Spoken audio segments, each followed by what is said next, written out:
Alors, je trouve un petit peu décevant, voire regrettable. On voit que le conseil municipal essaie d'amener les partis à se parler autour d'une médiation.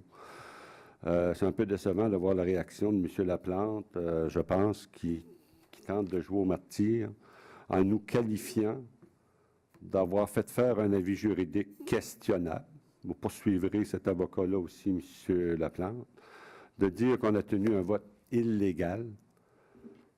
Écoutez, là, je pense qu'il faut arrêter, là. Puis M. Laplante aussi vous informe qu'il va poursuivre 8 conseillers municipaux et le maire parce que, selon son approche, on n'a pas changé d'idée à sa convenance. Donc, M. Laplante, on s'attend à ce qu'il intente contre la Ville 8 procès. Ah, c'est une façon qu'il veut régler ça puis diminuer les frais d'avocat. Mais on peut dire que M. Laplante a un fonctionnement particulier, difficile à comprendre. Moi, c'est ce que je vois. Je pense qu'on essaye, en quelque part, d'arriver à une entente. C'est ce qu'on essaye et on le fait de bonne foi. Si M. Laplante veut poursuivre tout le monde, qu'il poursuive tout le monde.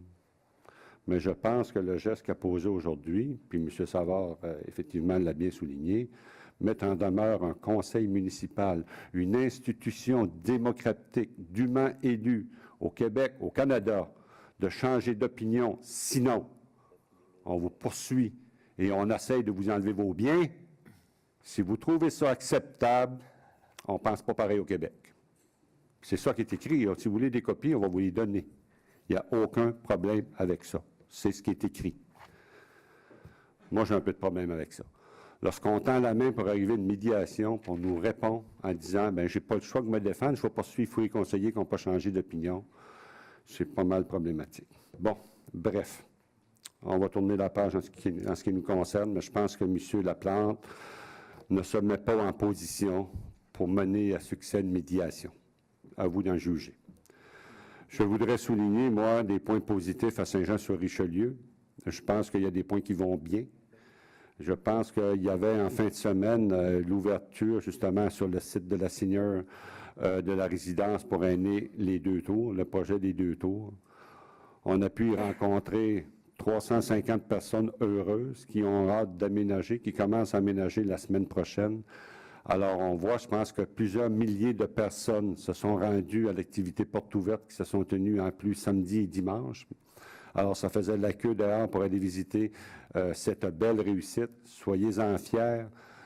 C'est un beau projet. C'est une réussite sur un site orphelin qui était pollué, qui était abandonné, qui était une plaie vive en plein centre de notre ville. Je pense que les citoyens de Saint-Jean en sont fiers. C'est une belle réussite, puis je pense qu'il faut regarder nos bons coups. Et je pense que c'est un bon coup.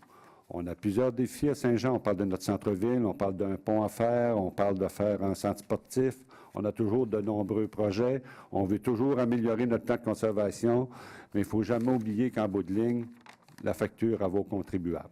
Et je pense qu'on essaye de maintenir un équilibre entre la capacité de payer et l'amélioration de la qualité de vie et du mieux-être des citoyens. Et je le dis, je le répète, quand les gens m'interpellent sur le plan de conservation, on ne pourra pas acheter chaque arbre à Saint-Jean-sur-Richelieu. C'est regrettable, mais c'est le citoyen qui paye. Si les citoyens veulent toutes les payer, si ça coûte 250 millions, mais regarde, j'ai aucun problème avec ça.